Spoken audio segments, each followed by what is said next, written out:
Muy buenas noches, señoras y señores. Bienvenidos a otra edición del Péndulo por Unicanal. Hoy les proponemos tres temas.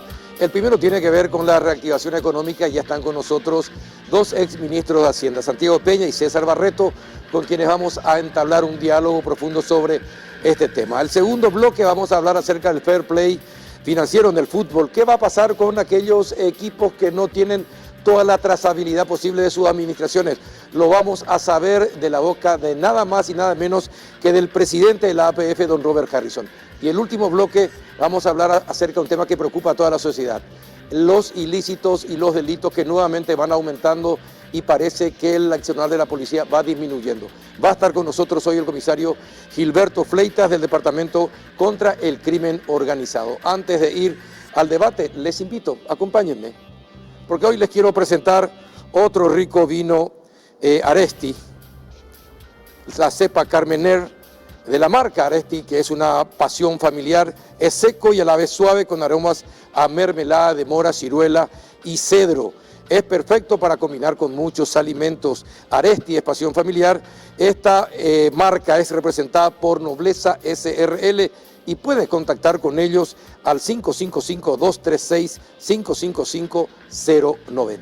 Aresti, salud y pausa.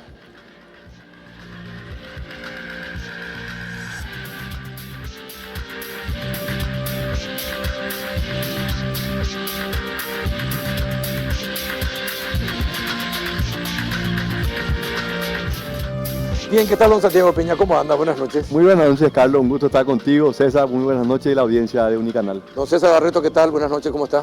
Muy bien, Carlos. Un placer estar con ustedes hoy. Bueno, les invito a compartir, antes de comenzar a dialogar, un rico café Lavazza. Ah, sabroso. Y comenzamos. ¿Cómo se está solventando lo que está gastando el país en estos momentos? Ustedes saben. ¿De dónde sale el dinero? ¿De dónde sale el dinero? ¿De dónde sale el dinero en este momento?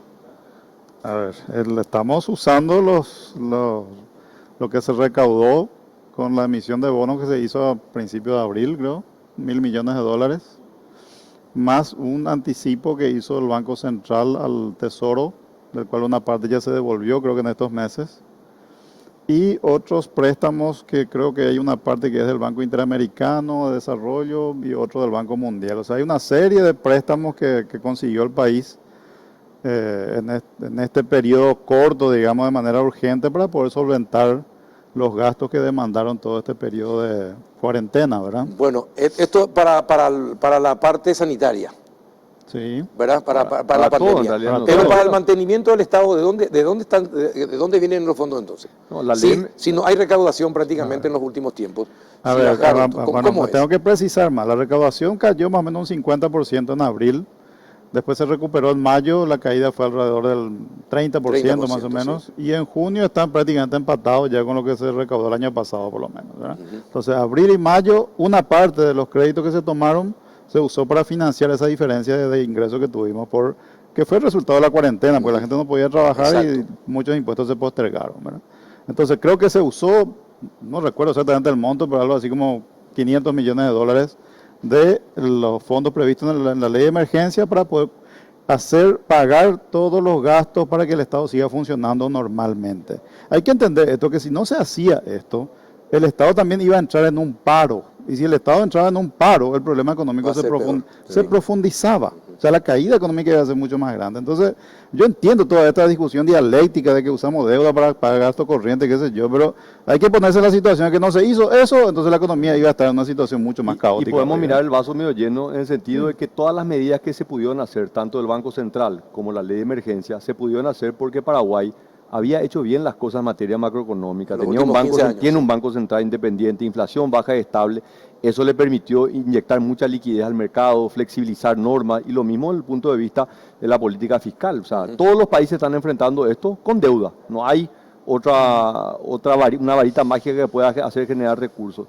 Y Paraguay lo pudo hacer y pudo salir a los mercados, emitir 1.000 millones de dólares a una tasa de interés que fue menor que la emitió México unos días antes. Ahora, ¿y qué pasa si esto se extiende? Porque se habla nuevamente de un nuevo endeudamiento. Vos dijiste que no es conveniente ya endeudarse. Leí también que César Barreto dijo que ya estamos en el límite del endeudamiento. Entonces, ¿cómo se tendría que manejar la economía? Yo creo que así como en la parte sanitaria hay varias fases, en la parte económica también hay varias fases. Una primera fase que era la contención. Esta ley de emergencia buscaba contener el ingreso de los sectores más vulnerables, el sector público pueda seguir funcionando, y un fortalecimiento del sistema de salud. Hoy estamos en una fase probablemente diferente. No podemos seguir haciendo esto de manera permanente, porque, y hablábamos esto unos meses antes, ¿verdad?, de la pandemia, que Paraguay probablemente tendría que tener un techo de deuda que podría estar entre el 30 y 35% del PIB. Y nos imaginábamos que eso íbamos a alcanzarlo, no sé, en una década. Lo alcanzamos en 4 meses. Entonces no podemos seguir utilizando solamente deuda. Mi posición de no más deuda es por este año, con el objetivo de concentrar los esfuerzos para que el presupuesto 2021, que va a requerir un mayor nivel de deuda, realmente sea un presupuesto que esté blindado de cualquier tipo de presión que vamos a tener. Y se logró lo que se propuso, es decir, por una parte la contención a los sectores más vulnerables. Se consiguió eso porque hay una cantidad importante de personas sin empleo, otros con suspensión laboral, también un importante número. Si bien retornaron muchos, o no todos, y también hay ingresos de paraguayos que están sin trabajo actualmente, que vinieron del exterior. Entonces, ¿se lograron los resultados? ¿Mejoró el sistema de salud con esto que se hizo? ¿Se llegó a contener la situación de los sectores más vulnerables? Yo creo que el programa de subsidios funcionó bien. Se llegó a 1.200.000 personas que están en el sector informal, que es una cantidad que, en mi estimación por lo menos, yo veía casi imposible de poder llegar, pero debido a que se utilizó toda la tecnología y la infraestructura ya disponible, se pudo llegar a 1.200.000 personas. Seguramente hay muchos errores, ¿verdad?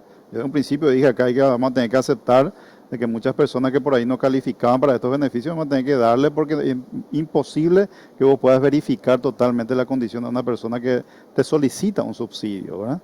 Entonces, pero 1.200.000 personas. Después, sí, la parte de IPS que estaba relacionado con las suspensiones laborales de las empresas que no podían trabajar, sí, suspendieron a sus trabajadores y sus trabajadores pasaron a percibir un subsidio del IPS. También empezó, ese demoró un poco en el inicio, yo he sido crítico ahí porque había una descoordinación. Parece que el ministro de Hacienda iba para un lado y la gente de IPS iba para el otro lado. Después se alinearon y finalmente también llegó, un poco atrasado, pero llegó y ahora se está cumpliendo con eso, ¿verdad? Creo que funcionó bastante bien, pudo haber sido mejor siempre, pero para la situación que enfrentamos en un periodo tan corto de tiempo, yo miro lo que se ha hecho en otros países y para lo que nosotros teníamos infraestructura y creo que se hizo bien, ¿verdad?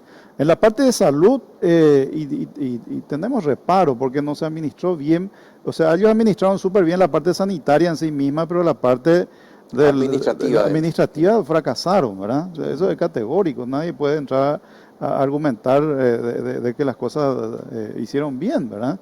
No sé si el ministro lo reconoce o no, ¿verdad? Pero yo creo que lo mínimo que tiene que hacer es me equivoqué en esto, corregí esto y ahora estamos en otro sendero tratando de recuperar el tiempo perdido, ¿verdad? Y muchos de los problemas ni siquiera son responsabilidad de él, ¿verdad? Porque el Ministerio de Salud no tiene el sistema, digamos, administrativo para procesar un volumen de compras de este Sabíamos nivel. eso.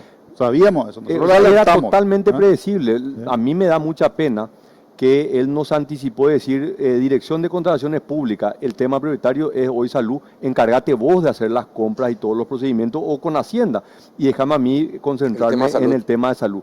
Si vos te fijas, los primeros 15 o 20 días de decretar la pandemia, 80-90% de los temas eran sanitarios. A partir del mes, los temas eran administrativos. Entonces yo hoy me gustaría mucho más escucharle a la doctora Adriana Amarilla que escucharle a un director administrativo o al viceministro que está hablando del proceso de compra. Es irrelevante el proceso de compra, lo que es importante es la política de salud pública. Entonces ahí es donde tenemos que entender también que el ministerio necesita un cambio en el diseño institucional, que no es malo, el problema quedó desfasado. El diseño que tenemos hoy de nuestro sistema de salud, IPS, salud pública, hospital de clínica, es el diseño que teníamos en los 60, en los 70, donde la realidad es totalmente diferente. Entonces creo que si algo podemos aprender de esta crisis sanitaria es la necesidad de una reforma, como lo hicimos en los 90 con el sistema financiero, como lo hicimos a comienzos de los 2000 con el tema fiscal, que fue a la luz de una crisis, generó una reforma importante. Ahora, y la reactivación que propone el gobierno. Yo sé que el ministro de Hacienda los tiene a ustedes también como consejeros, son muy apreciados por el ministro de Hacienda, Benigno López, en ese sentido. ¿Es el camino correcto endeudarse otra vez con 350 millones de dólares?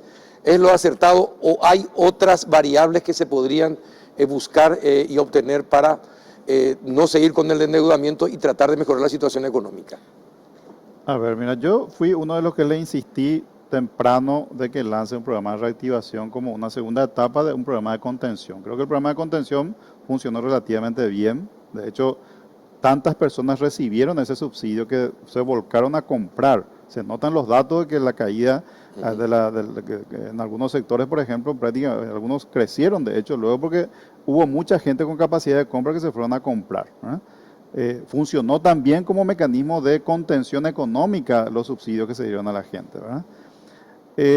Sí, hace 45 días atrás los números que teníamos eran muy preocupantes. Yo mismo estaba muy preocupado. Yo le insistí mucho a él tener que hacer algo rápido para evitar que la economía caiga más. Porque estamos notando que voy a abrir los sectores para trabajar, pero la gente no está reaccionando, Sí, por temor, por miedo, por lo que sea, ¿verdad? Entonces esto nos puede dejar a nosotros en una situación de recesión muy prolongada, del cual nos va a costar mucho salir después, ¿verdad? Hoy, 45 días después, veo que la reacción ha sido más positiva de la que nosotros estábamos previendo. Hoy, te digo, la necesidad de una inyección mucho más fuerte es menos de lo que veíamos hace 45 días. Yo se lo dije al ministro hace unos días atrás de este tema. Hoy el escenario es un poco diferente. En junio la recuperación fue importante, bastante más que en mayo. Y en julio estamos empezando también bastante bien. Entonces, si no, esto es una cuestión de sintonía fina y de dosificación. Si hace falta, hay que hacer. Si no hace falta, no hay que hacer, porque ¿para qué vamos a gastar recursos que vamos a necesitar para otras cosas? Seguramente si es que la economía se va recuperando ya de por sí. Hoy lo que sí estamos, creo que Santi debe coincidir conmigo, es que en los sectores que no pueden trabajar todavía, a eso hay que focalizar la ayuda en este momento. Yo creo que ese es el punto, ¿verdad? Yo creo que la primera fase fue de medidas macroeconómicas, muy importantes, necesarias, y yo creo que ahora el enfoque es más microeconómico, más cirugía más especializada. Porque hay sectores, de repente decimos, la economía dejó de caer, en abril hubo la mayor caída, cerca del 13%, después vemos ya que en mayo hay una caída menor, pero vos le mencionás algunos sectores y están todavía con una caída del 100%. Entonces ahí es donde el gobierno va a tener que ver de manera muy directa en algunos sectores cómo le puede acompañar, donde sabemos que esos sectores no se van a recuperar. Una de las grandes fortalezas, y creo que vale la pena mencionar, es que esto que nos decían anteriormente, que Paraguay es un país agropecuario y eso es algo, una limitante, hoy está demostrando ser una gran fortaleza, ¿verdad? Porque el campo es el que menos se está sintiendo, la agricultura, la ganadería. Los precios no le acompañan, pero la producción sí. Y hay muchos sectores que son estirados, no es solamente el productor primario, ¿verdad? El comercio, servicio. Creo que es importante valorar también en su justa proporción y también ver cómo podemos seguir diversificando dentro del sector agropecuario y después por fuera del sector agropecuario. ¿Y por qué estás en contra de los 350 millones de endeudamiento? Yo creo que, y esto es una combinación de un análisis técnico con un análisis político, ¿verdad? Yo creo que técnicamente hay recursos que hoy se pueden enfocar de cara a la ejecución. No, y lo que fue aprobado ya dentro del plan de emergencia, o sea, no todos los recursos han sido utilizados. O sea, creo que hay todavía recursos. Creo que y los números que hoy estamos viendo, que el déficit podría llegar inclusive a ser 7% del PIB, eso está generando muchos gastos que se piensan que no van a ser recurrentes, pero estoy seguro que hay muchos que van a asumir que son gastos recurrentes. Entonces, bajar el déficit fiscal a partir del próximo año va a ser una tarea tremenda. Y eso también tiene una connotación política de cara al presupuesto. Y luego también la situación, como te decía, de que muchos de los errores, han habido éxitos, pero muchos errores que hoy le están costando muy caro, que es un poco la credibilidad, la falta de confianza, que obviamente se traslada al plano político. La semana pasada, cuando se rechaza el crédito para el FOGAPI, es una señal muy importante. Ya prácticamente todas las bancadas han anunciado. Y ahí es donde yo le digo al presidente, no presentes un pedido de deuda ahora, concentrate en presentar un presupuesto y trabajar políticamente para que el presupuesto 2021 sea lo mejor posible para los planes que va a tener que tener Paraguay. Yo te voy a decir una cosa, vos decís hoy no, la gente va a tener que entender, la gente no va a entender, todos van a estar necesitando y probablemente octubre y noviembre van a ser los momentos del déficit económico más grande. Y van a ser los momentos en donde todos esos reclamos se trasladan al poder parlamentario, al poder político. Entonces tenemos que ser considerados de que eso va a ser un desafío tremendo de cara a lo que va a venir en el 2021. ¿Coincidís, don César? Yo coincido en que si no hace falta, hay que tratar de ahorrar los recursos. Por eso yo primero parto del análisis de que está o no la situación económica requiriendo una inyección adicional de inversión para acelerar la reactivación, que era un poco la idea que teníamos hace casi un mes atrás, ¿verdad? Un poco más de un mes atrás. Hoy creo que las condiciones están mejor, excepto algunos sectores que no pueden trabajar. Por eso acá ya hay que entrar en la cirugía fina que dice Santi, ¿verdad? El sector fronterizo tiene problemas, hay que ayudar ahí. El sector de restaurantes tiene problemas, por más que pueden hacer algunas cosas, pero todavía la actividad es muy baja. Los gimnasios, no sé qué, todo lo que implica más la parte de servicios, que implica aglomeración y que no pueden trabajar, eso hay que asistirle. Y un tiempo más, mientras no puedan trabajar. A mí me parece que lo mínimo que puede hacer un Estado, cuando le dice a la gente, bueno, te quedaste en tu casa, no puedes trabajar. Pero que voy a vivir si yo no puedo trabajar. O sea, hay que tener en cuenta eso, ¿verdad? Ahora, ustedes que son... Hay una responsabilidad ahí de la sociedad que tenemos que por lo menos darle lo mínimo que necesita esa persona para que pueda cumplir con eso, ¿verdad? Claro, ustedes que estuvieron en el Ministerio de Hacienda, fueron ministros de Hacienda, y ahora están en el sector privado dentro de la banca, ¿de qué manera también los bancos pueden contribuir a atender esos sectores más vulnerables y que necesitan esa atención de tal manera, si existen los recursos? Fogapi creo que de 100 millones usó 23 millones. Entonces, yo entiendo los temores que tienen los bancos de ir prestando a personas que no tienen capacidad para pagar. Pero hoy el Estado se va a hacer responsable del 90% de esas posibles deudas. ¿Se podría acelerar? ¿Los bancos también podrían colaborar en ese sentido, el sector privado, para asistir a esos sectores? Yo creo que los bancos están haciendo mucho, probablemente no a la expectativa que tiene la gente, pero si vos mirás lo que ha sido el crecimiento en algunas instituciones, porque cuando habla del sistema financiero hay 17 bancos, no sé cuántas financieras, cooperativas, casas de crédito, en realidad el sistema financiero es mucho más amplio que solamente los bancos. Yo veo que hay muchos bancos que han tomado una decisión muy proactiva de salir a prestar, inclusive en sectores donde no tenían un conocimiento, ¿verdad? En la institución donde yo estoy no teníamos mucho conocimiento de la banca PYME y entramos con muchísima fuerza en la banca PYME. Entonces creo que se está haciendo mucho, creo que Fomento también está haciendo muchísimo, de vuelta, no a lo que se esperaría que se necesita en este momento, pero creo que esto también son cambios permanentes que van a traer beneficios. Creo que esto hay que continuar, el crédito no es una cuestión solamente de estos 3 meses, 4 meses, acá tenemos que ver cómo le incorporamos de manera permanente a muchas de estas pequeñas y medianas empresas y no solamente con el crédito, después todo un proceso de formalización de ayudarle a volverse cada vez más competitiva. Entonces, yo en ese sentido, yo soy consciente que la expectativa y la necesidad es mucho mayor. Pero también veo que se ha hecho un esfuerzo enorme y esto se plasma en los números, lo podemos ver en desembolso, en créditos, en refinanciaciones, en segmentos que históricamente no estaban dentro del financiamiento a tasas de un dígito, o sea, era inexistente un tiempo atrás. Mira, yo creo que hay que dejar a los bancos que hagan el trabajo que tienen que hacer. O sea, el banco es un intermediario que maneja fondos de terceros, que son los ahorristas que confían en el sistema financiero y tienen su plata ahí. Y la responsabilidad fiduciaria que tienen los administradores de los bancos es hay que administrar lo mejor posible esta plata que no es nuestra, es de los depositantes. Entonces, en ese contexto, los bancos, en la institución en la que nosotros, la que yo pertenezco, lo que decidimos es hasta cuánto vamos a participar en este programa en el que vamos a tener pérdidas. Directamente. ¿En serio? ¿Están conscientes de eso? Es que nosotros sabemos que vamos a perder. Entonces, lo que definimos es cuánto es lo que podemos perder.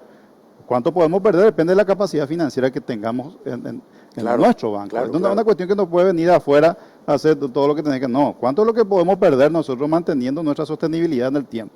Definimos monto y entramos en la carrera de entrada desde el principio con mucha fuerza apoyando todo lo que pudimos, ¿verdad?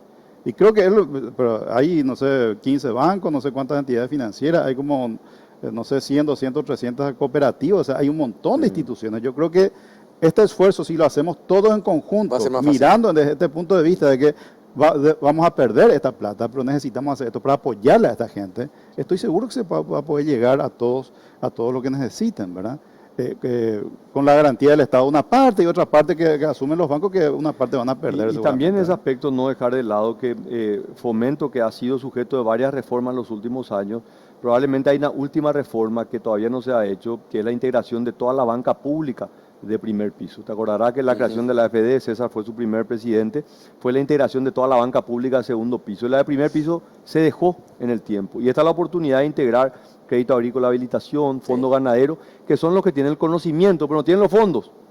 Y el BNF tiene los fondos, pero no tiene el conocimiento, ¿verdad? Entonces, en eso yo creo que hay que juntar. Este es el momento de volver más eficiente el Estado y sacar de la piedra, sacarle lo que yo te aseguro es que hay que dejarle a los bancos que hagan su trabajo. Eso es lo que digo. Ellos tienen que hacer su trabajo. Sí, claro. En un periodo de 60, 90 días, estoy seguro que todas esas garantías que otorgaron la AFD se va a utilizar al 100%. Sí.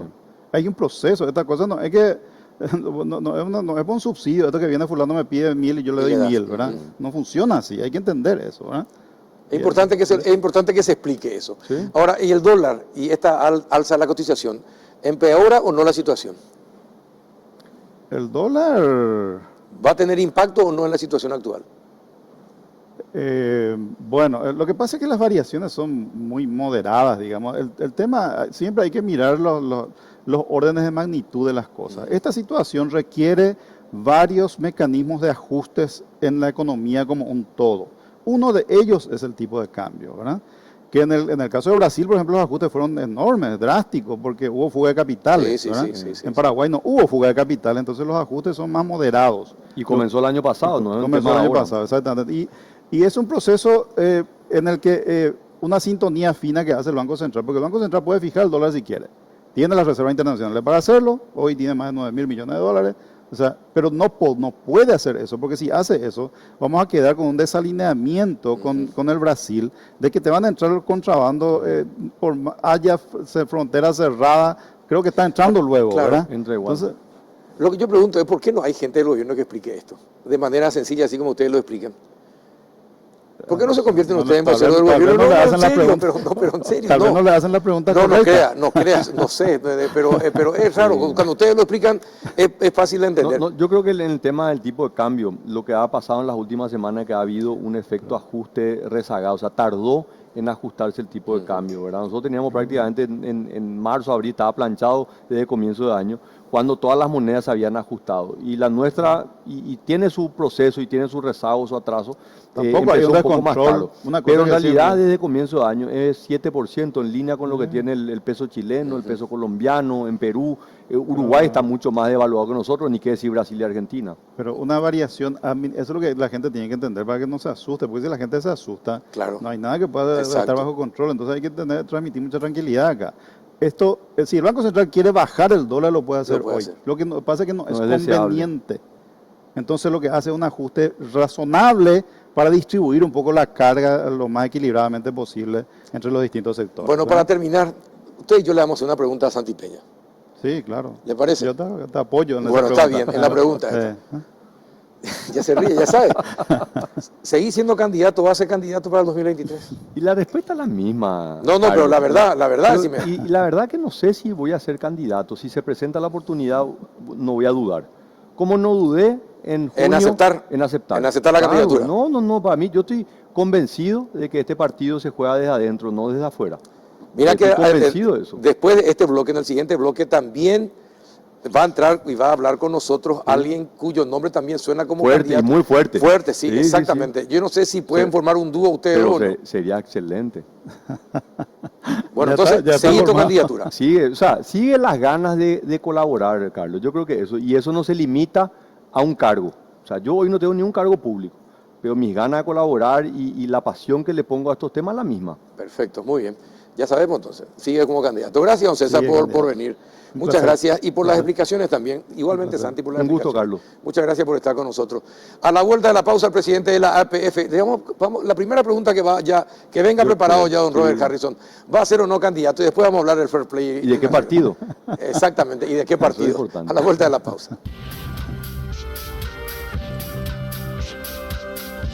30 años y lo celebramos a lo grande. Aprovecha las increíbles ofertas por aniversario y gana 40 millones de guaraníes en efectivo. Sí, escuchaste bien, 40 millones de guaraníes en efectivo. Además, tenés las cuotas más bajas del mercado sin entrega inicial y mucho más. Escucha esta súper oferta. TV LED AOC 32 pulgadas HD. Precio normal 18 cuotas de 170.000 guaraníes. Ahora, solo 18 cuotas de 109.000 guaraníes. Contactanos ya desde la comodidad de tu hogar al WhatsApp 0991-670-000, llamando al 519-4000, también a través de nuestras redes sociales o comprando online en www.bristol.com.py. ¡Apúrate y pedí ya! Bristol, la mejor casa de electrodomésticos del país.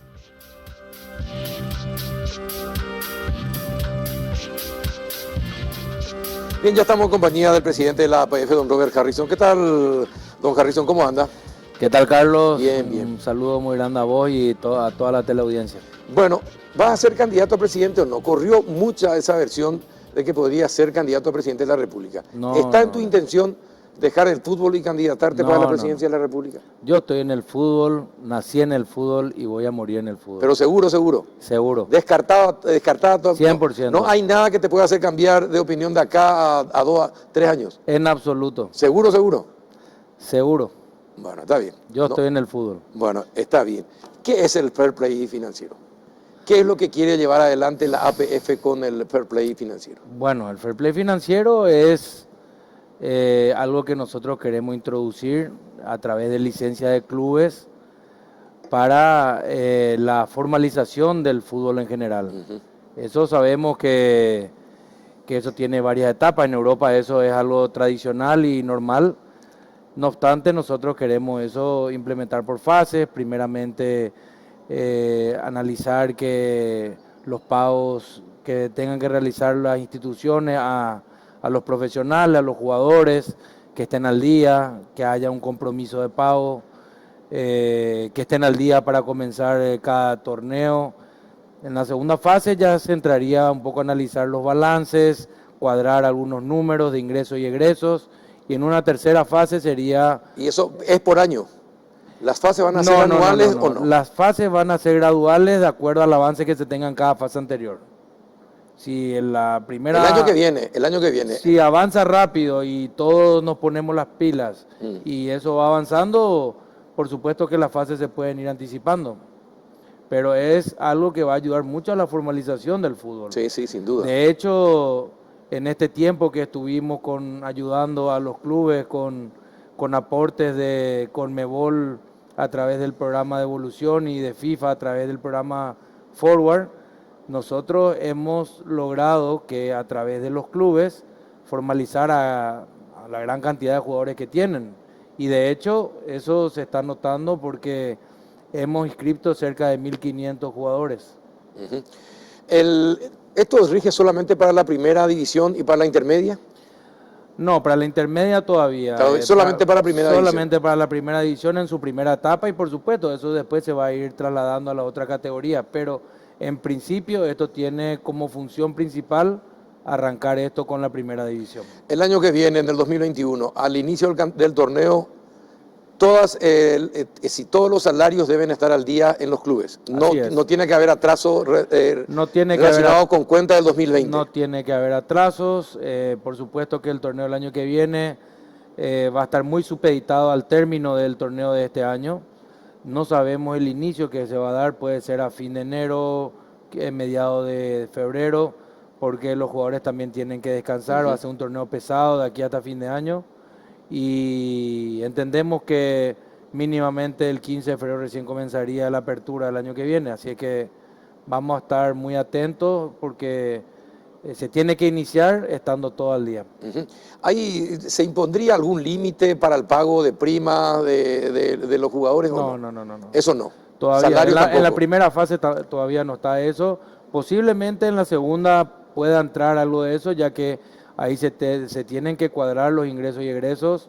Uno no puede gastar más de lo que recibe, al no ser que tenga una fuente de financiamiento que esté debidamente justificada. Demostrada y justificada. Entonces, de esa manera sí se podría.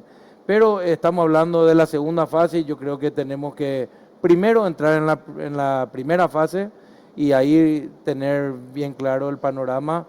Y lo estamos haciendo con ayuda de los 12 clubes, estamos haciendo esto con ayuda de FIFA, muchos dirigentes están conformes y contentos con esta nueva normativa, así es que encontramos la brecha a través de licencia de clubes. Hoy ¿cómo se sostienen los clubes? y con aportes de la televisión en un alto porcentaje, exceptuando algunos clubes, los grandes, por llamarlo de una manera, Olimpia, Cerro, Libertad y Guaraní también. Eso tienen también otro sponsor, tienen también ingresos por tickets, tienen también socios, tienen varias fuentes de financiamiento. Ahora, con esta pandemia, los ingresos por tickets Sí, van a ser nulos. van a ser nulos. Va a ser nulo, así que va a ser algo complicado hasta que salgamos del COVID.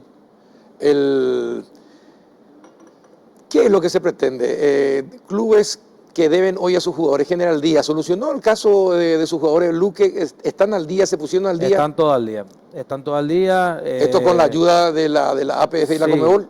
Nosotros hemos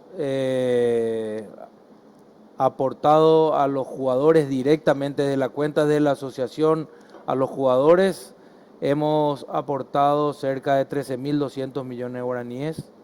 Eso fue de cuenta. 2 millones de dólares y pico. Exactamente.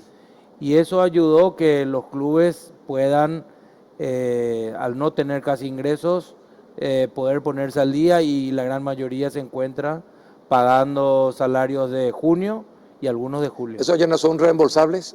No. Esos son directamente ayuda que se dan a los Ayuda 100%. La segunda ayuda salió como préstamo, pero salimos a gestionar nosotros y hemos podido conseguir a través de la buena gestión de la Conmebol y de la FIFA la ayuda para que esto sea ya automáticamente no reembolsable. En este momento, ¿cuáles son los clubes que están al día con sus jugadores? Todos. Todos. Y normalmente... Todos los que tenían inconvenientes. El resto no tenía inconvenientes. Se había hablado de Libertad Nacional y Sol de América como los clubes que normalmente están al día. ¿Es cierto eso? ¿Se da esa situación? Así es. ¿Y por qué se da eso? En Nacional y Sol, por ejemplo, que no son precisamente Cerro Olimpia. Son clubes que cuidan mucho los egresos, tratan de contratar no superando sus posibilidades. Son clubes que siempre están peleando por copas internacionales. Y bueno, Libertad es un ejemplo dentro del fútbol. Libertad paga salario el 28 de cada mes y tiene una organización casi perfecta, así es que el resto de los clubes que están en una franja, tanto Olimpia, Libertad, tanto Olimpia, Cerro, también son clubes modelos en cuanto a su funcionamiento y como institución, y después viene el resto de los clubes, llámese River y el resto, que hoy en día todos están al día, y eso nos llena de orgullo porque también es algo que es necesario para la salud económica del fútbol paraguayo. ¿Y qué va a pasar si se descubre que algún club no justifica todo lo que está gastando? ¿Qué va a pasar? ¿Puede ser suspendido? ¿Puede perder la categoría? ¿Qué podría pasar? Van a tener sanciones. ¿O las sanciones van contra los dirigentes? No. Van a tener sanciones, todavía no te puedo decir porque se está redactando recién el reglamento, pero toda acción que no esté reglamentada va a tener su sanción, que es lo más probable que eso entre dentro del tribunal y que de ahí salga la sanción para tal o cual problema que pueda haber. En el caso que en el 2021, al comienzo del torneo, alguno no esté al día, ¿qué va a pasar con ese club? ¿Participa o no participa? No va a tener licencia. Y al ¿Qué no significa? tener licencia, No participa. La licencia de los clubes es un otorgamiento que le da la asociación a los clubes para que puedan participar en copas nacionales, internacionales y en las distintas divisionales también, porque acá tenemos intermedia, B y C. Y en caso de que no cumpla con algún requisito, la licencia no le será otorgada y no va a poder participar del torneo. ¿Un dirigente puede ser dueño del pase de un jugador? No. ¿Tiene que ser el club? Así es. ¿Y qué pasa si ustedes descubren que en realidad en una gran parte de una transferencia va al bolsillo del dirigente y no va a las arcas del club? Hoy eso ya prácticamente no ocurre. Las transferencias están monitoreadas primero por el gobierno a través de la SERPRELAT. Segundo, las transferencias se hacen de cuenta a cuenta de clubes.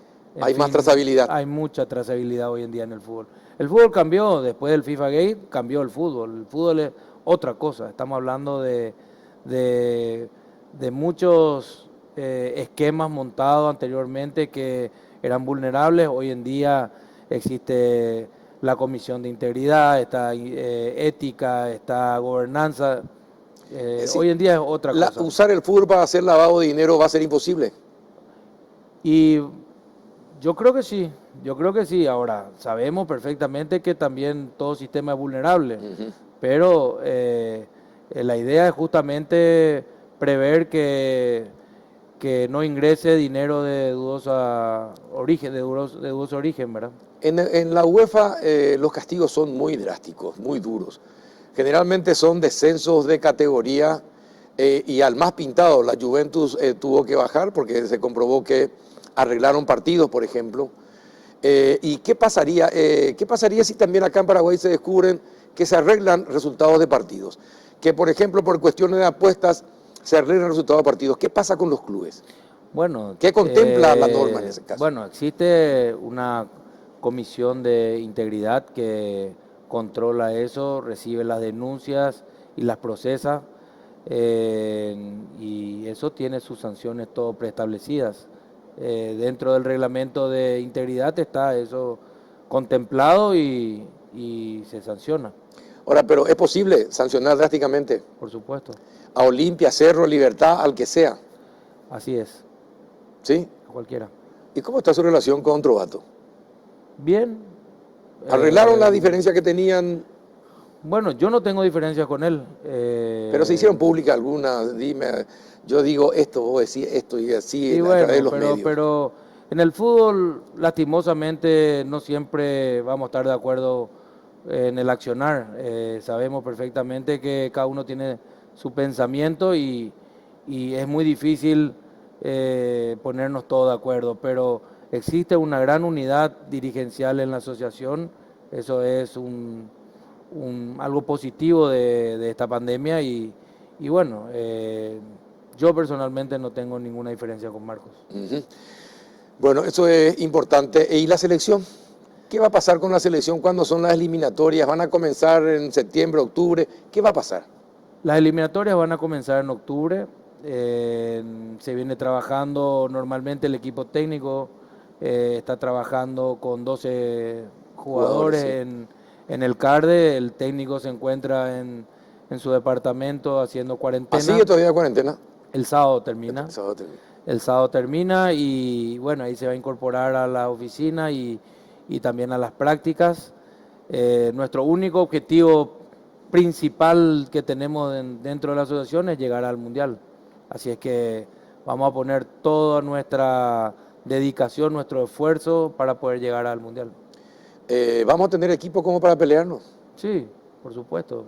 Pero no dígalo correctamente político, sinceramente. No, ¿tenemos plantel como para pelear? Nosotros tenemos un plantel donde hay muchos jugadores que están jugando en las grandes ligas, en Inglaterra, en Italia, también otros que están jugando en Estados Unidos, están jugando en México, así es que otros que están jugando en Brasil, que es una liga muy competitiva, y también tenemos los que están jugando acá. Tenemos diseminado por varios continentes y creo que estamos en condiciones de poder soñar llegar al Mundial. ¿Se puede? Se puede, claro que se puede. ¿Y la Copa Libertadores? ¿Qué va a pasar con la Copa Libertadores? La Copa Libertadores ya tuvo su calendario. La Conmebol el viernes sacó el calendario que se iniciaría el 16. Los argentinos, el equipo argentino pidieron posponer, creo que 16 una semana a la fecha. 16 de agosto está planeado. Gracias a Dios nosotros hemos podido armar un calendario previendo que en septiembre no haya adelantamientos. El torneo de apertura comienza pasado mañana y termina el 4 y entonces gracias a esa planificación hemos podido lograr que ningún equipo que juegue Copa tenga algún tipo de adelantamiento para poder volver a suspender su fecha. Así es que eso tengo que felicitar al departamento de de competiciones y también a la divisional por haber planificado muy bien este torneo de apertura. ¿Y el torneo de clausura cómo se va a jugar?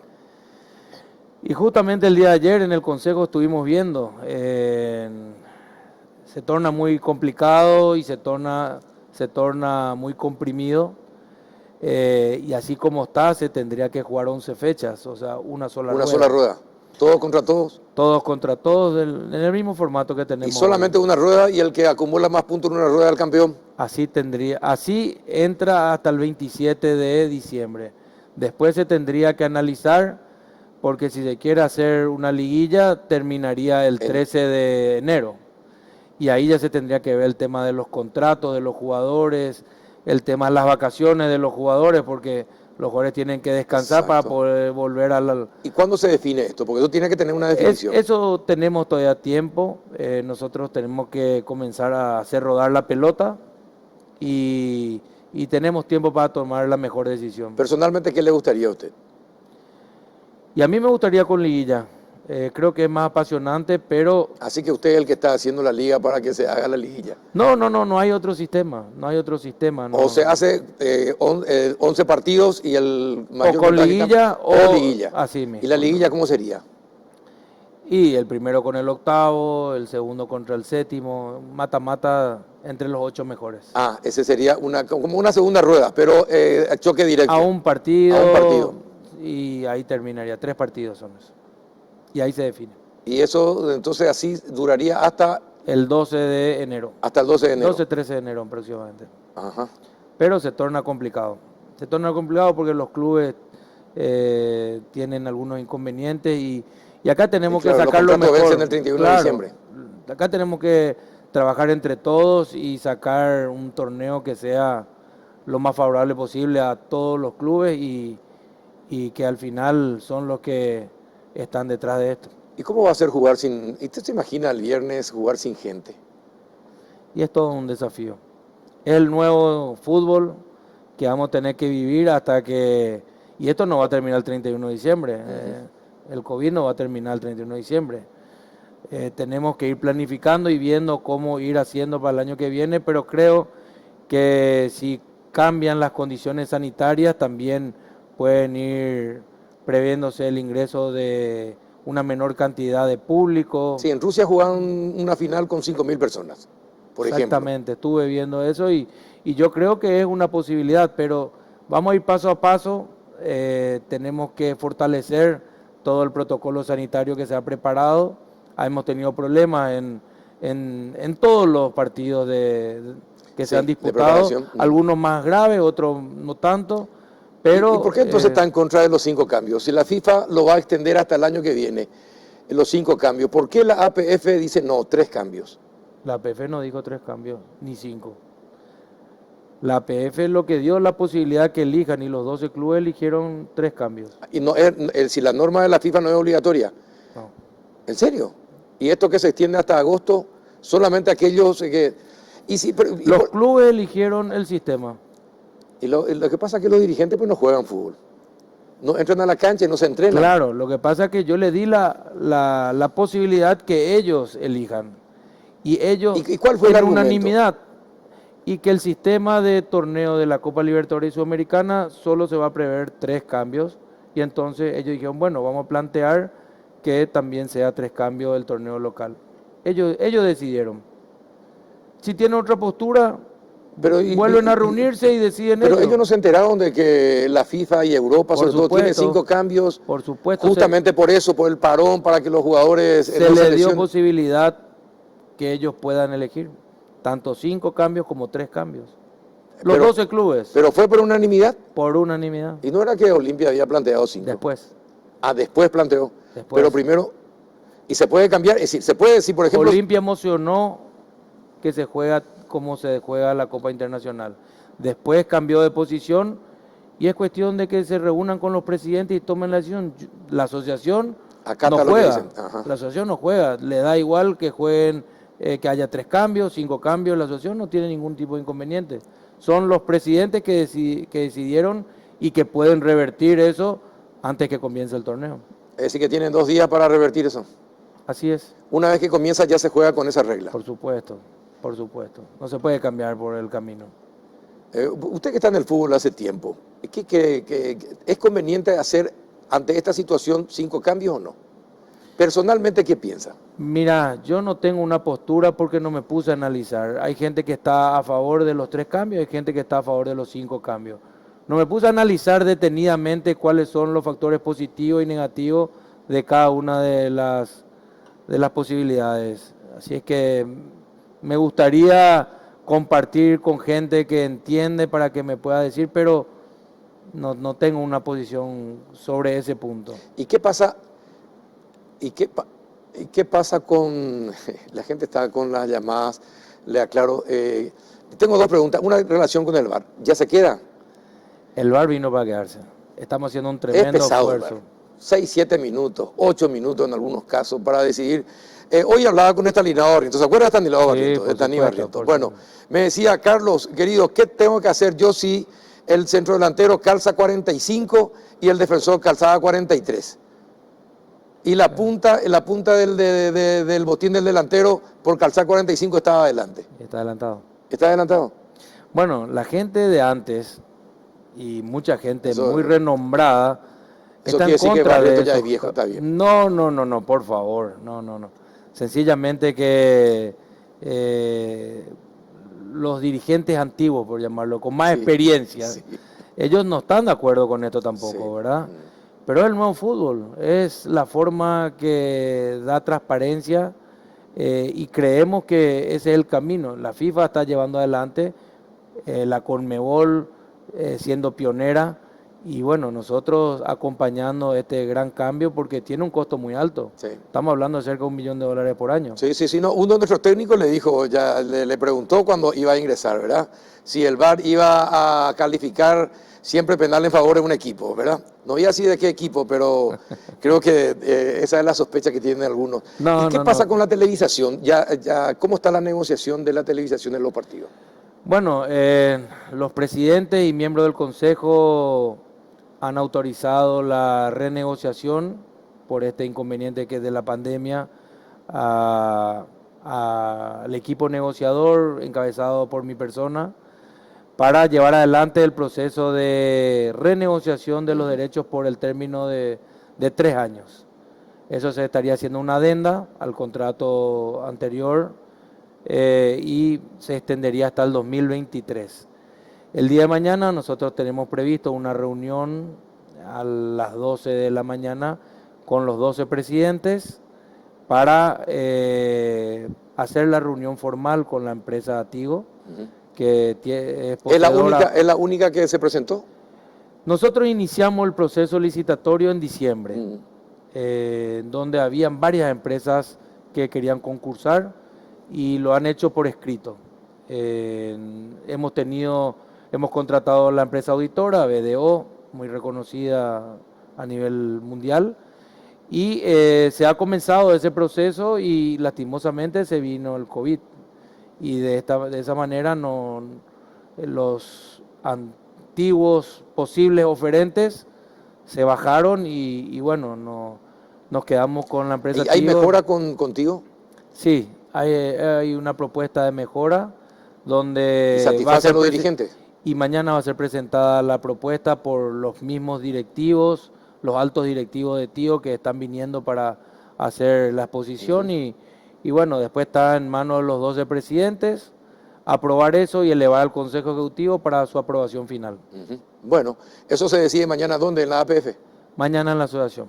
Mañana a las 12. Don Robert, muchísimas gracias por venir. Espero que no sea la última vez que venga al péndulo. Estamos a las órdenes. Y en las eliminatorias a ver si le trae al técnico también y charlamos entre los 3. Ya está. Sin problema, Carlos. Tomo la palabra. Ya está, gracias, don Robert Harrison, presidente de la APF. A la vuelta de la pausa, ¿qué pasa con la delincuencia en nuestro país en época de pandemia? Están aumentando. La policía está más floja. Es la sensación que hasta el ministro del Interior parece que tiene. A la vuelta de la pausa.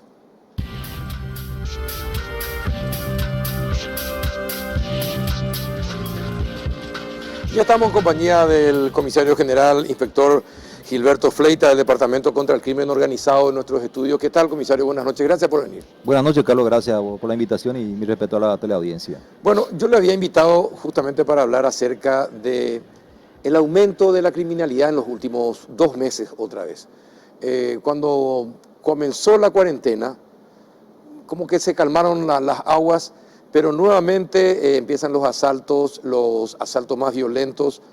Me explicaban que si bien no son muchos, pero son muy violentos y desatan una sensación de inseguridad. Los chespis otra vez en las calles, asaltos también en las calles. ¿Cómo se tiene que enfrentar eso y qué está pasando, comisario? Sí, gracias, Carlos, por la pregunta. Nosotros estamos analizando permanentemente. Nos sorprendió un poco la situación durante la pandemia que inició en marzo, abril. Descendieron los hechos punibles en más del 50%. Tuvimos en algunos delitos en más del 70%. El sicariato también descendió con ello, no simplemente por la pandemia también. Pero hoy se acentúa un poco de nuevo, a partir de los últimos días de mayo, junio, pero todavía no alcanza las estadísticas que normalmente avanzamos de fase y aumentan los delitos. Sí, claro, con el movimiento de la gente de nuevo aumenta la criminalidad. Estuvimos analizando justamente con los jefes de investigaciones, con los directores de zona. Ayer justamente estuvimos hablando con el director del área central, porque el área central es una zona más golpeada en este momento para nosotros, a simple vista, a través de los medios de ustedes, estamos viendo permanentemente a qué obedece y de dónde viene, por qué. Siempre estamos analizando y también estuvimos haciendo un trabajo bastante importante con el Departamento de Antinarcóticos de la Policía, a la par que ellos desarrollaban su trabajo operativo de incautación de sustancias, de microtráfico, de detención de personas constantemente a nivel país. Le habíamos pedido nosotros un trabajo que desarrolle un poco la cantidad de bocas de fumo, la cantidad de bocas de venta y la cantidad de clientes, los consumidores. Tal es así de que últimamente hemos tenido un análisis muy bueno de un equipo de oficiales que ha concluido con un trabajo increíble que se hizo en la policía. Tendríamos en Asunción una cantidad de más de 20.000 consumidores jóvenes permanentes, adictos. Sí, adictos ya. En Asunción. De los sin cuales, tratamientos. Lógico, el tratamiento muy poco tenemos en nuestro país. La política preventiva nosotros, vos sabes, Carlos, sí, cómo se maneja. Es una deficiencia, sí. Sí. De los cuales el 93% son jóvenes menores de 25 años y adolescentes. De Asunción. De Asunción solamente. Hoy me presentaron un trabajo, el jefe de antinarcóticos con su equipo, del área central. Del área central tendríamos más de 60.000 consumidores jóvenes, de los cuales el 80% son menores de 25. Y el área de Luque es la zona de mayor consumo, le sigue San Lorenzo, Capiatá, Fernando del Amor y así sucesivamente. ¿Y por qué Luque? ¿Por qué Luque es el mayor? Eso está en Luque? Nosotros entendemos, Carlos, tampoco quiero criminalizar esa situación, tenemos como padre de familia, tenemos que entender eso, pero no hay otro, el joven adicto, el joven consumidor, cuando nosotros le enviamos o le tenemos en el calabozo, encontramos la cantidad de escritos, wateres nosotros no podemos tener en buen estado porque se rompen todo y quieren autolesionarse con esa herramienta, claro, con lo que encuentran en el sitio. Hemos sacado todas las luces de los calabozos, tuvimos que prender las luces. ¿Ante la abstinencia de la droga? Claro, porque 2 o 3 días no pueden estar. Entonces, aunque nos apena, nos duela decir, los jóvenes a esa edad, lógicamente tienen que conseguir algo para comprar. Y papá, vos, Carlos, yo, cuando nos damos cuenta de que el hijo está en esa situación, no le damos ni para su pasaje porque pensamos que va a comprar. Entonces empieza la violencia, empiezan los robos callejeros, los descuidos, el robo de celular, que cuesta 1 millón de guaraníes, ellos venden por 50.000 guaraníes solo el efecto de conseguir su dosis diaria. Bueno, entonces hay dos frentes que atacar. La distribución de la droga, quiere decir que Asunción y Central hay una fuerte concentración de distribuidores de marihuana, éxtasis y qué otras drogas. No. Anteriormente, hace cuestión de 10 años atrás, por la experiencia, éramos consumidores de drogas, nuestros jóvenes. Sí. Hoy cocaína. Hoy el crack directamente, que tiene casi el mismo costo, y el crack que tiene mayor efecto, en este caso, en la salud mental de un joven. Y a nosotros nos preocupa, hoy Paraguay es un consumidor, hoy justamente estuve hablando con un colega de Ciudad del Este, hoy las universidades de las fronteras del país tienen cantidad de alumnos que vienen de Brasil, Sí. y como tienen una cultura más abierta, parecía ser que es normal para ellos el consumo. La violencia que se genera en los locales nocturnos de Ciudad del Este, por ejemplo, son todos extranjeros, que hoy estamos un poco ausentes de esa situación porque no están los alumnos. Esa es una situación que nosotros lastimosamente a veces importamos. Nuestra cultura es muy, en ese sentido, limitada, nos restringe un poco, consumir públicamente en la calle a veces, pero hoy día ya no es así. Vamos rompiendo eso porque también importamos esa modalidad. Ahora, eso es es decir, el microtráfico es muy importante, surte para que los jóvenes puedan conseguir las drogas y entonces se ven obligados a robar. A los robos de celulares, peajeros y compañía, motochorros, etcétera, etcétera. Pero también aumentaron en los comercios, en las estaciones de servicio, ahora rompen cualquier negocio, entran y roban y se escapan, comisario. ¿Qué es lo que está pasando? Bueno, hoy esa reunión siempre existe en el ministerio, en la comandancia. La vez pasada le pedimos una reunión a los gremios de surtidores y farmacias, justamente el comandante lo convocó a ellos a los efectos de analizar y generar un trabajo coordinado, una alianza estratégica a los efectos de prevenir, trabajar en la prevención por sobre todas las cosas. Y hoy se está llevando a cabo un trabajo bastante importante, utilizar un poco la tecnología, un trabajo conjunto con los gremios por sobre todas las cosas, trabajar y que por sobre todo los gremios o los empresarios o la ciudadanía entiendan en qué consiste la prevención, cómo hacer eso, no es sencillo. Entonces hoy venimos trabajando y a la par también atacar los trabajos investigativos. No sé si hablaste con algunos jefes de investigación en el área central, que Paredes está en la lucha hablé con el comisario Paredes justamente ayer en la radio. En el área de Asunción, ellos tuvieron creo que en menos de 3 meses 150 detenidos, los 150 fueron a la cárcel. Pero ¿qué pasa? Hoy hay una especie de tenemos que descomprimir las cárceles también. Por un lado porque las cárceles están llenas, nosotros también entendemos como institución policial y como policía eso, pero a nosotros nos dificulta, a medida que salen una cantidad importante. Hoy, este año en 6 meses han salido solamente de las cárceles acá de la zona nuestra, Emboscada, Itagua, todo Tacumbú, más de 1000 personas en materia de robo agravado y hurto agravado, que a nosotros nos dificulta y eso directamente vienen y se dedican a la misma función. Reinciden, eso le iba a preguntar. ¿Son reincidentes? ¿Salen y reinciden en el delito? El 90-95% son reincidentes. Nosotros entendemos, Carlos, y vos también sé que vas a entender muy bien, que en los robos callejeros, asaltos callejeros, no es buscar culpables de jueces, fiscales ni policías, sino simplemente hoy el sistema penal nos exige generar evidencias y evidencia científica. No hay una causa penal que hoy llega a juicio oral sin una evidencia científica. Hoy lo que nosotros rápidamente como investigadores encontramos el circuito cerrado de la calle, que nos identifica directamente a la persona. Encontramos testigos, encontramos otros equipos, pero las evidencias científicas son las huellas dactilares, las evidencias de las muestras biológicas, las huellas genéticas, las balas que coinciden con el arma, a veces, y esas a veces no se encuentran. Entonces, en ese proceso de investigación que tiene el Ministerio Público, a veces le da una cierta medida al juez, una medida procesal antes de llegar a juicio oral porque no se reúnen las evidencias suficientes. En algunos casos sí. Ahora, lo que sí hemos trabajado, Carlos, y hemos entendido nosotros quienes estamos en esta lucha, de que los líderes principales que manejamos dentro de Paraguay, nuestros delincuentes caseros, los que manejan como Amado Benítez y otros que no quiero nombrarte, están todos adentro los líderes principales. Hoy ninguno están afuera, pero tampoco eso ofrece garantía porque ellos manejan de adentro. La banda sigue operando. Pero lo importante, nosotros como policía hemos dejado fuera de circulación. Ayer nos sorprendió un poco la vez pasada, en San Lorenzo fue detenido el famoso Ayala Pucú, el Juan Ayala, que era integrante de Amado Benítez, integrantes de a partir de ahí se aclararon 8 asaltos. Así mismo, los asaltos más violentos fueron esclarecidos sí, exactamente. En el área central. Pues, con la detención de esa persona se logró desarticular toda una banda. Los 4 fueron detenidos con sus armas y creo que con una suma importante de lo que llegó ese día. Se encontró en ese lugar y los 4 fueron desarticulados.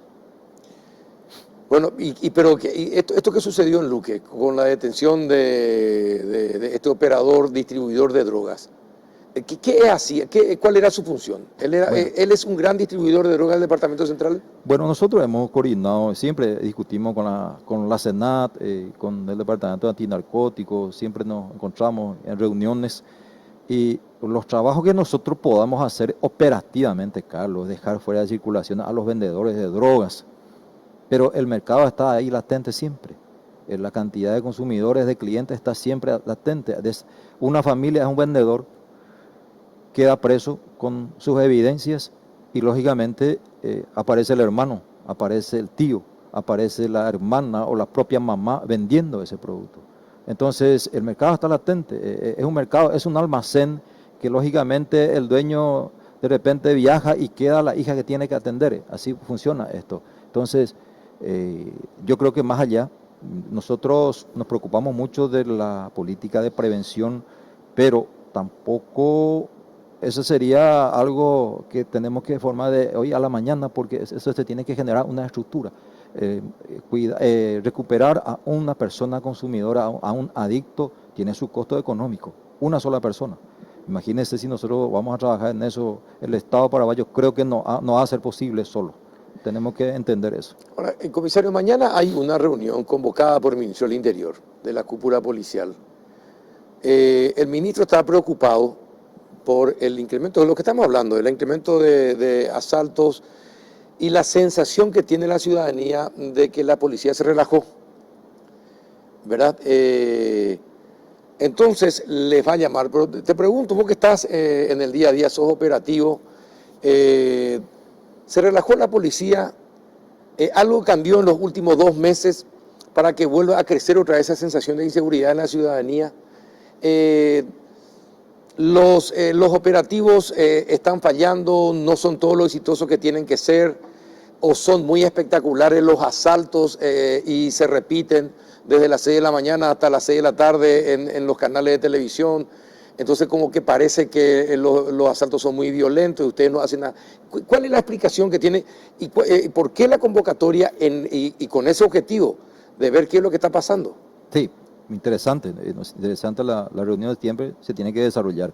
Bueno, te cuento, Carlos, que te dije que en abril, mayo, junio bajaron, siempre manejamos nosotros una estadística sí, por año. Venimos haciendo las confrontaciones anuales tanto en crimen organizado y en materia de crimen urbano. Y nos sorprendió un poco la forma como bajó.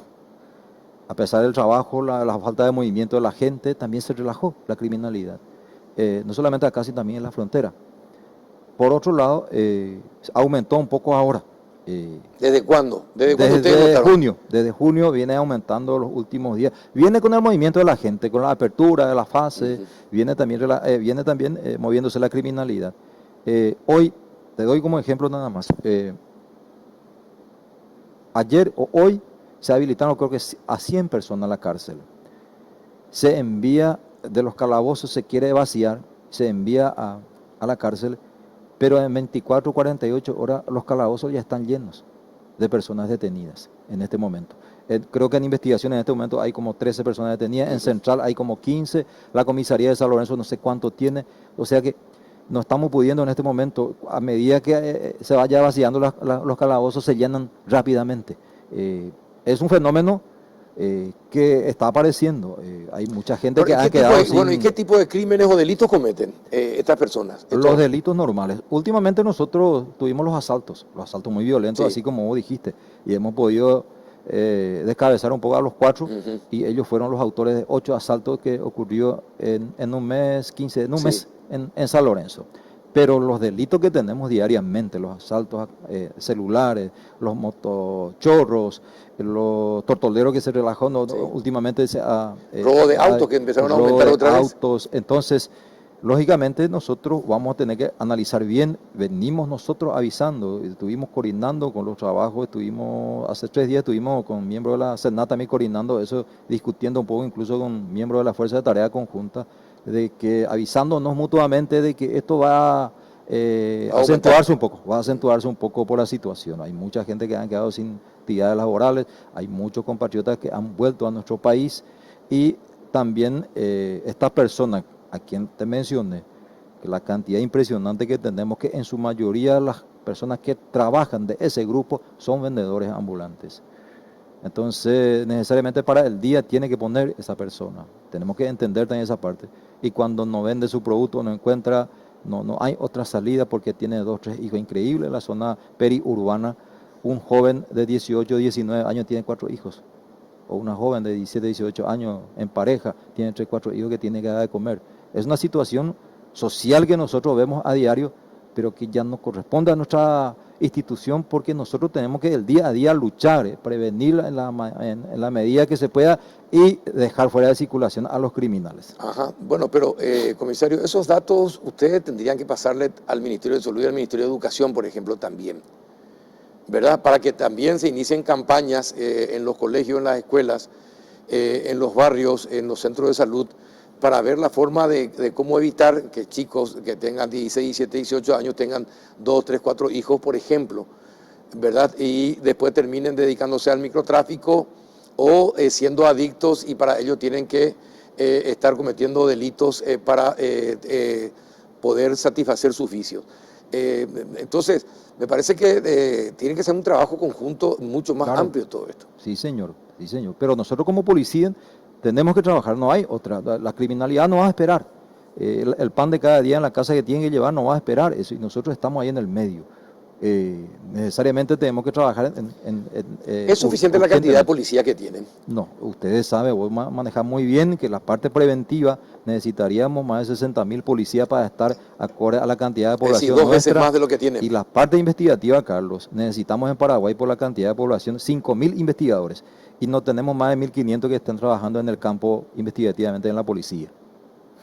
Es decir, que hoy en día necesitan 2 veces más de la cantidad de policías que tienen. 2 veces más. Cierto, tenemos que nosotros multiplicarnos, pero no es la cuestión de sospechar y enviar a la cárcel. Ayer justamente me llamó una persona conocida en el barrio, en la familia, hubo una violencia. El policía acudió, le trajo al violentador, a 2 mujeres, están golpeando a un adolescente ya joven de 18 años. Le lleva a la policía, pone a disposición de la fiscalía, y la fiscalía le dice es a instancia de parte. Entonces, ¿qué hace el policía? Se queda con su documento en la mano y con el detenido. Más de 6 horas no puede venir. Llega a 6 horas y tiene que enviarla a su casa. Porque también es cierto lo que dice la fiscalía, que es a instancia de parte, pero el policía es el primer auxilio. No hay otra institución en el Paraguay que vos llamando a las 11, las 12 de la noche que te pueda dar auxilio más que la policía, Carlos. Es cierto eso. Bueno, y si ante tanta necesidad de gente, ¿qué es lo que se tiene que hacer entonces? Si la falta de personal es uno de los impedimentos para que ustedes hagan un buen trabajo, ¿cuál es? ¿El presupuesto? ¿El presupuestario es el tema? ¿O es de hombres encontrar? Si ustedes tienen la posibilidad de tener más hombres, ¿tendrían el presupuesto? No. Yo no quisiera entrar en ese detalle porque yo no integro todavía para opinar en relación a la parte presupuestaria. El presupuesto, siempre te dije una vez, nunca va a ser suficiente, aunque haya más. Nosotros lo que tenemos que entender que hoy, esta preocupación que vos mencionás, saliendo de esta pandemia, o está todavía dentro de la pandemia, el movimiento de la gente, a nosotros también nos afecta un poco. A nosotros nos afecta, increíble la forma de manejo, hay que darle desayuno, almuerzo y cena a la gente en los calabozos. No podemos enviar a la cárcel porque tenemos que cumplir estrictamente lo que dice el Ministerio de Salud. No podemos acercarnos porque hay una cantidad de colegas también ya hoy infectadas por esta situación, que tenemos también que cuidar esa parte. O sea que en este momento internamente tenemos ese problema también que todo ciudadano tiene, ¿verdad? Y tenemos que cuidar, porque independientemente somos policía, pero al tener contacto contigo yo ya voy a complicar tu situación también. Entonces somos ciudadanos que como cualquiera, entonces tenemos que cuidar también ese aspecto y dificulta mucho el trabajo rápido, urgente. Ahora, qué difícil es hasta el trabajo policial en época de COVID, porque en Villarrica, ¿cuántos se infectaron en una comisaría como consecuencia de que un reo estuvo detenido? Sí, automáticamente esa comisaría queda nula. Nosotros tuvimos un reo infectados en investigaciones y ahí 45 personal quedaron nulos durante 20 días. 20 días. Y eso no podemos utilizar.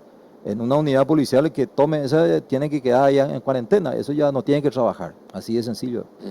Eso complica más la situación. Claro, claro. En una comisaría, en una jurisdicción. Es cierto. ¿Usted mañana participa en la reunión o no? No, yo creo que el comando institucional va a participar ahí. Yo seguiré trabajando, Carlos, bueno, al amanecer. Bueno, está bien, comisario. No, a lo mejor hay algún café por ahí preparado. Se va a salvar de... Siempre hay eso. Siempre hay eso. Siempre hay. Y bueno, se va a salvar el café entonces usted mañana. Pero, ¿qué se le puede decir a la gente para que se sienta segura con la policía? Nosotros, Carlos, siempre discutimos con el comisario Resquín, con el equipo, incluso en el ministerio, de que hoy no hay otra forma de trabajar hoy día más que con la comunidad. No hay una policía hoy en el mundo, vos te vas a los Estados Unidos y a veces el ciudadano está de guardia en la propia comisaría, un ciudadano de la propia comunidad. Entonces, independientemente, cierto, vos no me tenés confianza, seguramente me tenés cierto porque me conocés, yo te conozco, pero difícilmente que vos tengas confianza en una persona que no lo conoces. Así mismo. Entonces el policía se tiene que conocer con su comunidad, no hay otra salida, tenemos que trabajar en conjunto, y porque a veces a vos te pasa ahí en tu cuadra, Carlos, y yo estoy en Ciudad del Este y me llamas a mí porque me conoces, ¿por qué no le llamas al policía de tu barrio? Entonces, esas cosas hay que romper hoy día. No hay más formas. Y decirle a los comisarios que salen a pasearse, que le conozcan a la gente, que se relacionen, que no se queden solamente ahí dentro hay de un la comisaría, estudio ¿verdad? que ya se está en proceso. El comandante Requín maneja muy bien esa parte y le dice permanentemente a la gente, no es sencillo eso, no por más que yo quiera ir a acercarme a vos me puede tener un cierto rechazo. Y entonces a medida que hay rechazo, el policía se aleja más y eso es el perjudicado del ciudadano. Al comisario, ¿y la violencia doméstica, familiar, aumentó también en esta época? Sí, últimamente aumentó porque esta pandemia genera una cuestión emocional a todos. Entonces, lógicamente, yo tengo hijos adolescentes que tienen limitaciones en salir, no puede salir ni a una cuadra de la casa, y eso lógicamente genera, y para las personas mayores de igual manera. Pero las relaciones de pareja también son más complicadas, hay más denuncias de violencia entre parejas. Yo creo que sí. No tengo hoy las estadísticas de eso, Carlos, pero yo creo que sí. También, es decir, Sí. Qué complicado que es. Sí. Últimamente hemos tenido una violencia extrema de pareja en Villarrica, en Misiones, en Paraguarí. Hemos tenido en un mes creo que como 5 o 6 casos drásticos de muertes en ese sentido. Ahora, comisario, ¿ustedes tienen algún tipo de tratamiento psicológico anual? ¿Son vistos por psicólogos, psiquiatras? ¿Hablan con ustedes? ¿Se hacen algún tratamiento? Porque de por sí es muy estresante el trabajo de la policía. Increíble. Y me imagino que ahora en esta época de pandemia ha de ser todavía, ha de ser peor, ¿verdad?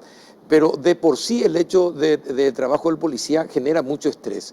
Claro. Esto que pasó con el policía, que le mató a sus hijos, a 5 personas de su núcleo familiar, eso, por ejemplo, ¿era evitable? ¿Se puede evitar? ¿Ustedes reciben tratamiento psicológico?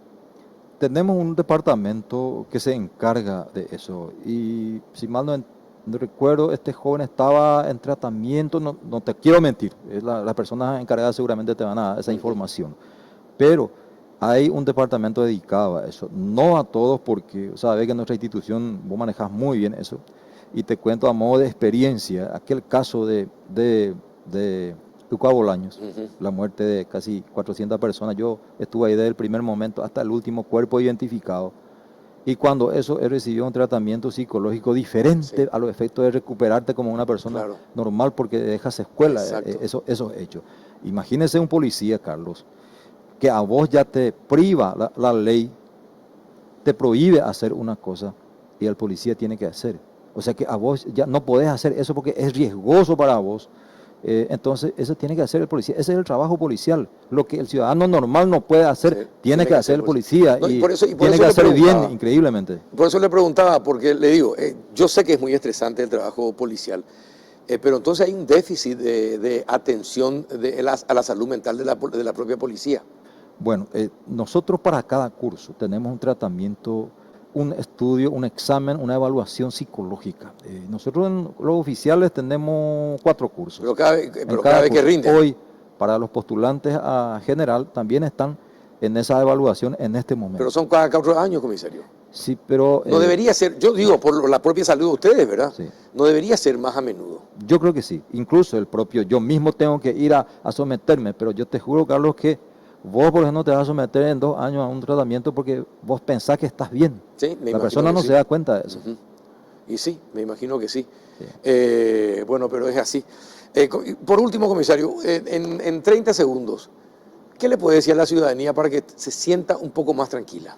Bueno, nosotros, de acuerdo al análisis que venimos realizando, reuniéndonos permanentemente, vamos a tener que trabajar y trabajar con mayor fuerza. Hoy necesitamos que... ¿Van a ser más rigurosos? No. La ley te permite una sola actuación. Yo puedo decir tan riguroso, pero tiene una forma de actuar nada más ante la ley. Entonces, nosotros necesitamos que la penitenciaría se abra un poquito más, entendemos la postura del Ministerio de Justicia, vaciar un poco nuestro calabozo y trabajar un 100%. ¿No? Porque hay una cantidad de personas que tienen que atender a esa gente en una comisaría. En la parte de investigación, ahora hay, por ejemplo, en el departamento de investigaciones como 14 personas y ese requiere guardia permanente, porque esas personas pueden hacer algo entre sí y están encimadas en un calabozo y al mismo tiempo la ley te exige a sacarlo afuera. Entonces tenemos que sacarlo afuera, meterlo porque le tiene que salir en el sol. Entonces son situaciones, pero vamos a trabajar el 100% de nuevo en la parte preventiva, por sobre todas las cosas, porque nada sirve que ya ocurra el hecho. Sí, la preocupación de la comandancia y de todo el equipo de trabajo es siempre acentuar un poco en la parte de prevención.